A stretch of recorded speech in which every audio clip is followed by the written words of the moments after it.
प्रेम से बोलिए तुलसी माता की जय।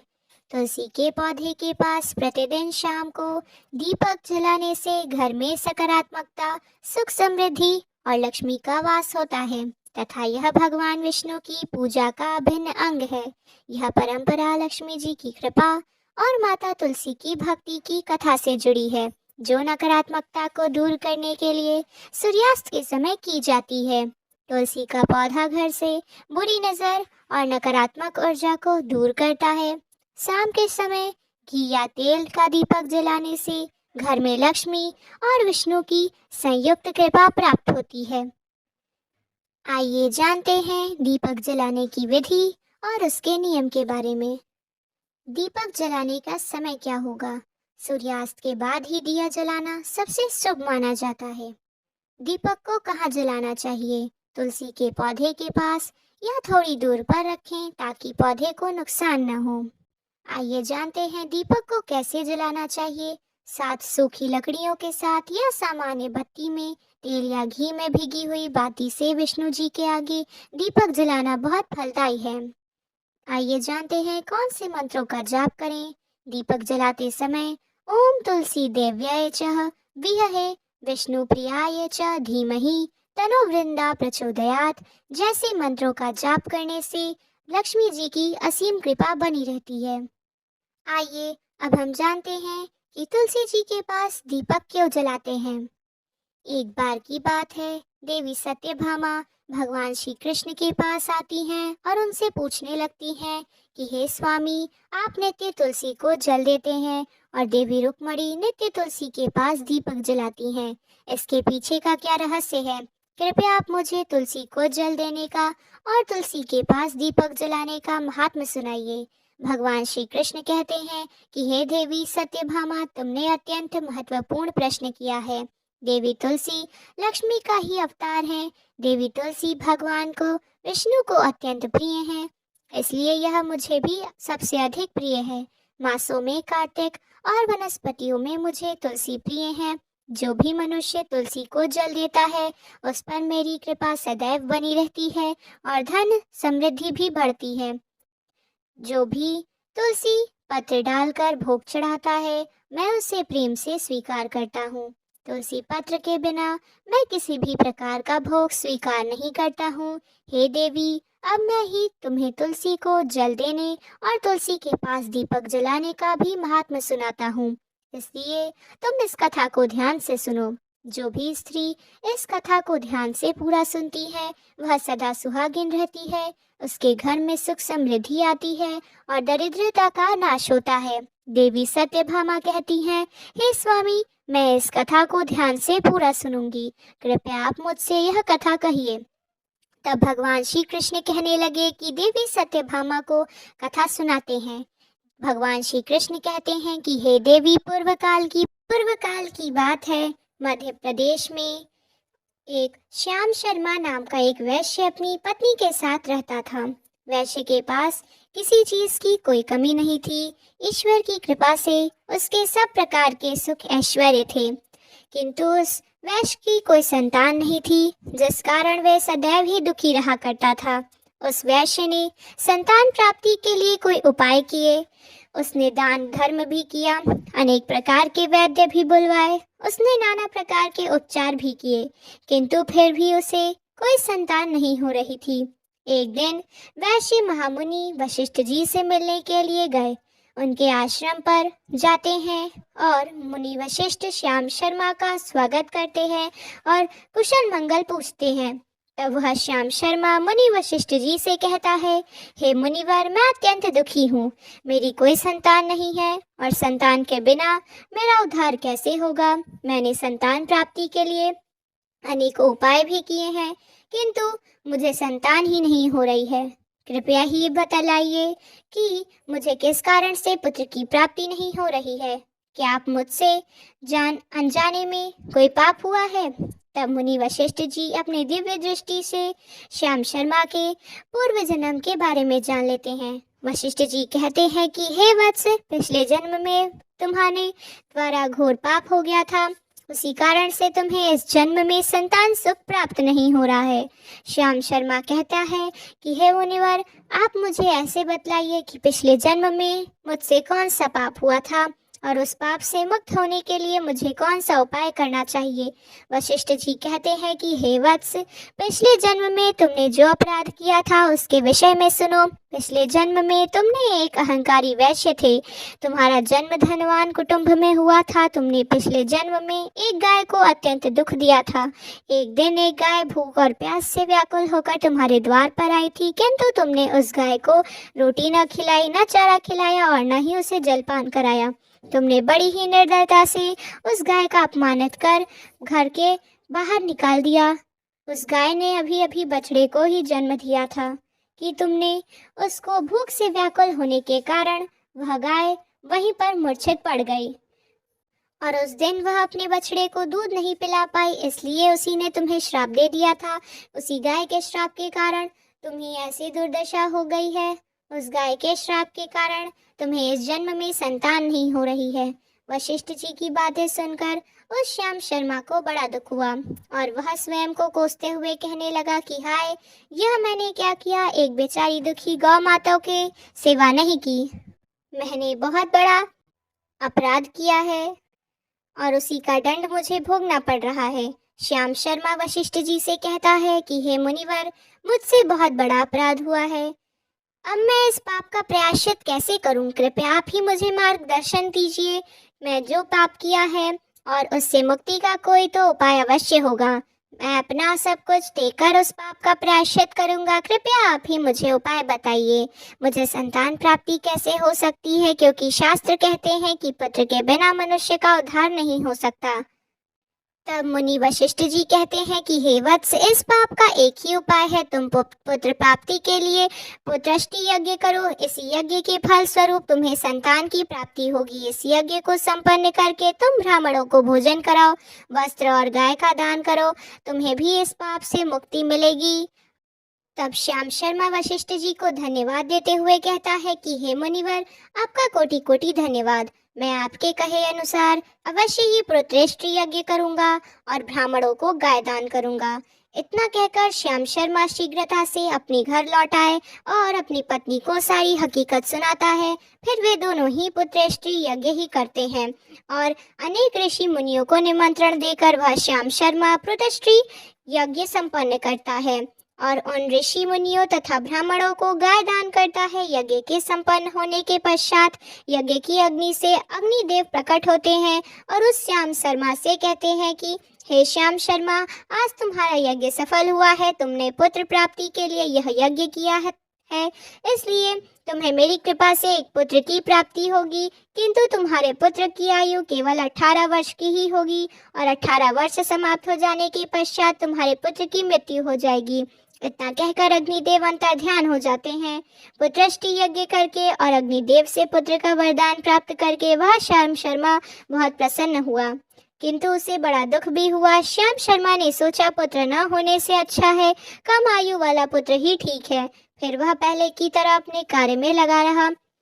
कुछ ही दिनों के पश्चात उसकी पत्नी ने गर्भ धारण किया। श्याम शर्मा ने पुत्र के जन्म से पूर्व किए जाने वाली सभी संस्कार किए।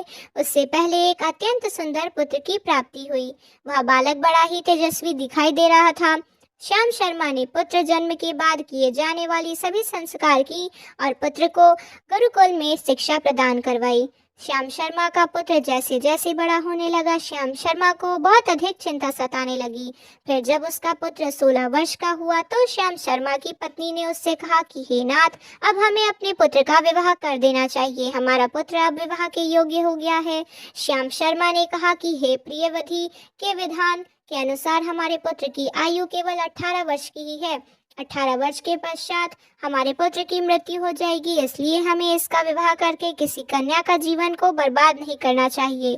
वह तो 2 वर्षों के बाद विधवा हो जाएगी, फिर उसे जीवन में अनेक कष्ट भी सहने पड़ेंगे। लेकिन श्याम शर्मा की पत्नी नहीं मानी। वह अपने पुत्र का विवाह होते देखना चाहती थी। श्याम शर्मा की पत्नी कहती कि हे नाथ, कुछ भी हो, मैं अपने पुत्र को अविवाहित मरते हुए देख नहीं सकती। हमारे पास किसी चीज़ की कमी है हमारी पुत्र वधू इस संपत्ति को प्राप्त करके सुखी जीवन जी सकती है। इसलिए अब आप संकोच न करें और हमारे पुत्र के लिए सुंदर कन्या की खोज करें। अपनी पत्नी के हठ के आगे श्याम शर्मा की एक न चली और फिर वह एक पुत्र के विवाह के लिए मान गया। और फिर उसने एक ही नगर में रहने वाली एक अत्यंत गरीब वैश्य की पुत्री के साथ अपने पुत्र का विवाह संपन्न करवाया। श्याम शर्मा की बहू का नाम सुभद्रा था। वह अत्यंत गुणवान, चरित्रवान और पतिव्रता नारी थी। वह अपने पति की मृत्यु की बात को तो नहीं जानती थी। सुभद्रा नित्य अपने सास ससुर को बड़े और अपने पति की भी सेवा करने लगी। वह सभी के साथ बड़े प्रेम से रहती थी और कभी किसी आज्ञा का उल्लंघन भी नहीं करती थी। उसने अपनी मधुर वाणी और कार्यकुशलता से सभी के मन को जीत लिया था। इसी प्रकार से 2 साल बीत गए और फिर वह समय निकट आ गया जब श्याम शर्मा के पुत्र की मृत्यु होने वाली थी। श्याम शर्मा को बड़ा भय लगने लगा। फिर एक दिन उसने अपनी बहू को बुलाया और उससे क्षमा मांगते हुए कहा कि हे बहू, तुम मुझे क्षमा कर देना, मैंने तुम्हारे साथ बड़ा अन्याय किया है। सुभद्रा ने कहा, हे ससुर जी, आप ऐसा क्यों कह रहे हैं? आप मुझसे क्षमा मांगकर लज्जित न कीजिए। मैं आपसे छोटी हूँ, आपकी पुत्री के समान हूँ। कृपया आप संकोच न करते हुए आपके मन में जो भी बात है वह कहिए, मैं आज्ञा का पालन अवश्य ही करूँगी। फिर श्याम शर्मा कहने लगा कि हे पुत्री, तुम कल्याणी हो, तुम एक महान पतिव्रता हो, किंतु मेरे पुत्र के साथ तुम्हारा विवाह होने से पूर्व तुमसे एक बात छिपाई थी। हमें पुत्र की प्राप्ति पुत्रेष्ठी यज्ञ करने के बाद हुई थी और अग्निदेव ने हमें यह कहते हुए पुत्र की प्राप्ति का आशीर्वाद दिया था कि हमारे पुत्र की आयु केवल 18 वर्ष तक ही होगी। 18 वर्ष के बाद हमारे पुत्र की मृत्यु हो जाएगी। अपने ससुर की बात सुनकर सुभद्रा ने कहा, हे ससुर, बस इतनी सी बात, आप इसकी चिंता न कीजिए। मैं आपको वचन देती हूँ कि आपकी पुत्र वधू मैं कभी विधवान नहीं होंगी और आपके पुत्र के प्राणों की भी रक्षा मैं करूँगी। आप बस मुझे एक दीपक, जल का घड़ा और एक गाय लेकर दे दीजिए। मेरे पति के प्राणों की रक्षा इन्हीं से होगी। सुभद्रा की बात सुनकर श्याम शर्मा को बड़ा आनंद हुआ और वह कहने लगा कि हे बहू, तुम्हारी जैसी इच्छा है, मैं तुम्हें वही चीज लाकर दे दूंगा। इतना कहकर श्याम शर्मा ने फिर अपनी बहू को वह तीनों चीज लाकर दे दिया। फिर जब वह दिन निकट आ गया जिस दिन सुभद्रा के पति की मृत्यु होने वाली थी, उस दिन सुभद्रा ने सुबह उठते ही तुलसी को जल चढ़ाया। उन्हें प्रणाम करते हुए तुलसी के पौधे पर एक चुनरी बांध दी और तुलसी माता से प्रार्थना करती रही, हे तुलसी माता, मैं आपको चुनरी चढ़ा रही हूँ, कृपया अब तुम ही मेरी सुहाग की रक्षा करना। फिर सुबह के समय यमराज का एक दूत श्याम शर्मा के पुत्र के प्राण लेने के लिए उसके घर पर आ गया। जैसे ही वह घर में प्रवेश करने लगा तब तुलसी के पौधे ने उसे रोक दिया और कहा कि हे यमदूत, इस घर में निवास करने वाली स्त्री ने मुझे चुनरी चढ़ाई है और इसलिए अब इसके सुहाग की रक्षा मैं कर रही हूँ। अब तुम इसके घर में प्रवेश नहीं कर सकते। इतना कहकर तुलसी ने यमराज के उस दूत को घर में जाने से रोका। वह दूत भयभीत होकर सुभद्रा के पति के प्राण लिए बगैर ही यमपुरी लौट आया। यमपुरी में जाकर उसने यमराज से कहा कि हे धर्मराज, मैं धरती लोक पर एक पुरुष के प्राण लेने गया था, किंतु तुलसी के पौधे ने मेरा रास्ता रोका।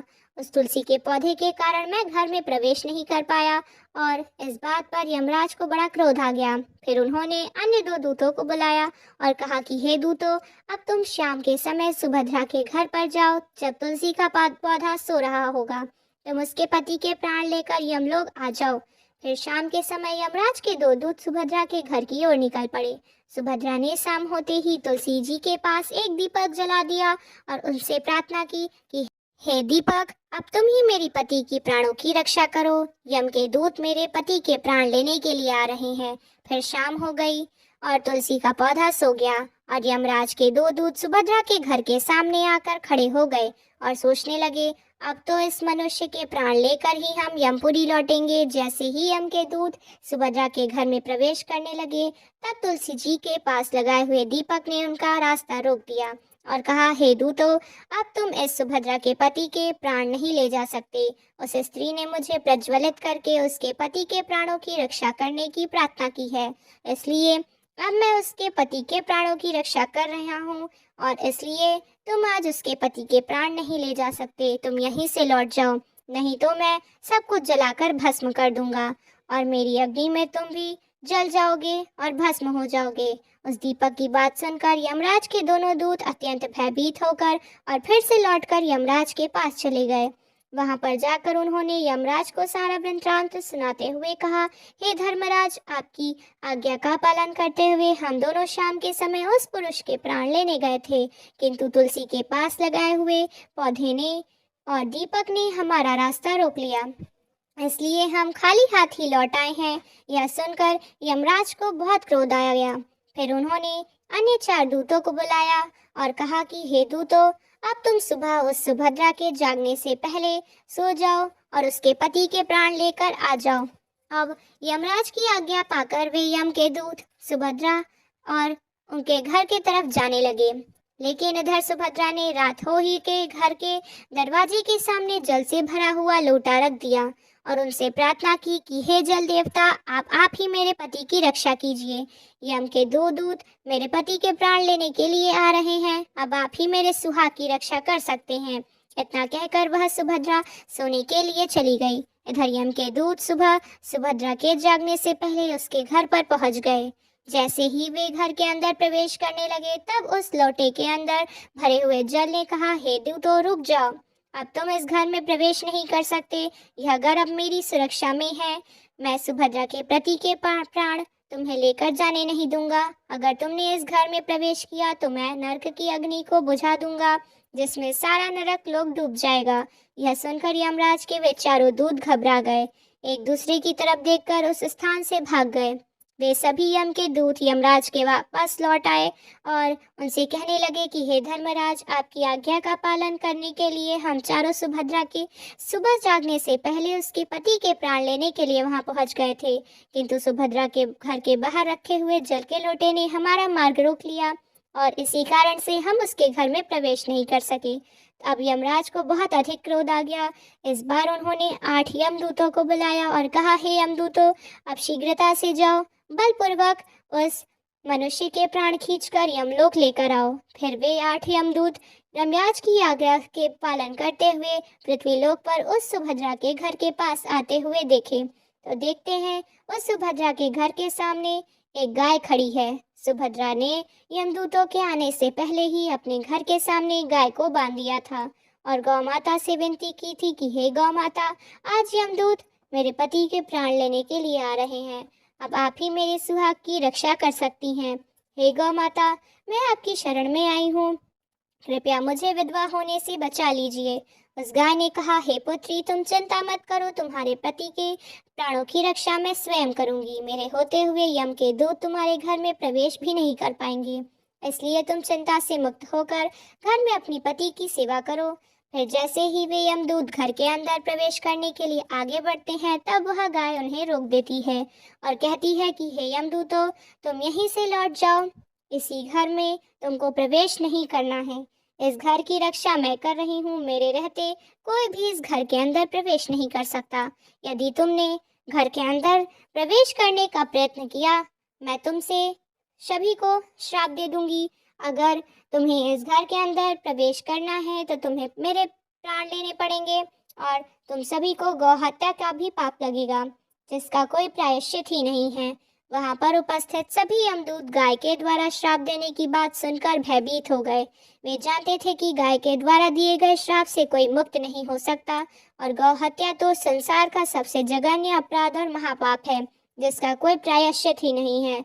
इसलिए वे सभी वहां से लौटकर यमराज के पास चले गए। यमपुरी जाकर उन यमदूतों से यमराज को सारा वृत्तांत सुनाया और कहा कि हे धर्मराज, उस सुभद्रा के प्रति के प्राणों की रक्षा के लिए एक गाय कर रही है और उस गाय ने हमें श्राप देने की भी बात कही है, इसलिए अब हम सभी भयभीत होकर वापस लौट आए हैं। हमें गाय का सामना करने की शक्ति नहीं है। उन यमदूतों की बात सुनकर यमराज आग बबूला हो गया और स्वयं भैंसे पर सवार होकर पृथ्वीलोक की ओर निकल पड़े। यमराज अब भैंसे पर सवार होकर सुभद्रा के घर के पास चले जाते हैं। यमराज को अपने घर के सामने खड़ा हुआ देखकर सुभद्रा भयभीत हो जाती है और जल्दी से आकर यमराज के चरण स्पर्श कर उन्हें नमस्कार करती है और उनकी स्तुति करने लगती है। हे सूर्यतन यमराज, आप तो तीनों लोगों के प्राणियों पर कृपा करने वाले हैं। महान देवता हैं। इस संसार के समस्त प्राणियों के पाप और पुण्य की लेखा जोखा जो आज आपने अपने पास रखी है। हे न्याय के देव धर्मराज, मैं सत्य धर्म का पालन करने वाली पतिव्रता स्त्री हूँ। मैं आपको बारंबार नमस्कार करती हूँ, कृपया मुझे आशीर्वाद दीजिए। सुभद्रा के द्वारा की गई स्तुति से यमराज अत्यंत प्रसन्न होते और उनसे अनजाने में ही सदा सुहागिन रहो ऐसा कहकर आशीर्वाद देते हैं। फिर जब यमराज सुभद्रा के पति के प्राण ले जाने के लिए आगे बढ़ते हैं तो सुभद्रा कहती है कि हे धर्मराज, आपने अभी मुझे सदा सुहागिन रहने का आशीर्वाद दिया है, अब आप मेरे पति के प्राण लेने जा रहे हैं, इससे तो आपका आशीर्वाद झूठा साबित हो जाएगा। यह सुनकर धर्मराज रुक जाते हैं और सुभद्रा की ओर देखकर मुस्कुराने लगते हैं। सुभद्रा के निर्मल हृदय और अपने पति के प्रति समर्पण भाव को देखकर यमराज अत्यंत प्रसन्न होते हैं। सुभद्रा की ओर देखकर यमराज कहते हैं कि हे पुत्री, आज तुमने साक्षात मृत्यु को ही पराजित किया है। मैं तुम्हारे पतिव्रता धर्म से अत्यंत प्रसन्न हूँ। अब मैं तुम्हारे प्रति के प्राण भक्ष देता हूँ और तुम्हारी जो भी मनोकामना है वह मुझसे मांग लो। तब सुभद्रा ने कहा कि हे, मेरे लिए मेरे पति ही परमेश्वर है, मैं अपने पति को छोड़कर जीवित नहीं रह सकती, इसलिए आप मुझे यही वरदान दीजिए। तब यमराज प्रसन्न होकर कहते हैं कि तथास्तु। हे कल्याणी, आज से जो भी स्त्री अपने घर के सामने तुलसी का पौधा लगाती है, तुलसी के पास शाम को दीपक जलाती है, जिस घर के सामने गाय बंधी होती है और जो स्त्री अपने घर के सामने जल का लोटा रखती है, उसके घर में कभी मेरे दूत प्रवेश नहीं करेंगे। इतना कहकर यमराज उस स्थान से अंतर ध्यान हो जाते हैं। भगवान श्री कृष्ण कहते हैं कि हे देवी, इसी प्रकार से सुभद्रा ने अपने पतिव्रता धर्म का पालन करके उसकी मृत्यु को टाल दिया था। इसलिए जो भी स्त्री अपने घर के सामने तुलसी का पौधा लगाती है, रोज शाम को तुलसी के पास दीपक जलाती है, उसके घर में मृत्यु प्रवेश ही नहीं करती है। जिस घर के सामने गाय बंधी होती है, उस घर में कभी दुखद दरिद्रता भी नहीं आती, और जो स्त्री अपने घर के सामने जल से भरा हुआ लोटा रखती है, उसके घर में कभी शोक नहीं होता। इस प्रकार से भगवान श्री कृष्ण ने देवी सत्यभामा को तुलसी के पास दीपक जलाने का महत्व सुनाया है। आपको यह कथा कैसी लगी कमेंट करके बताएं।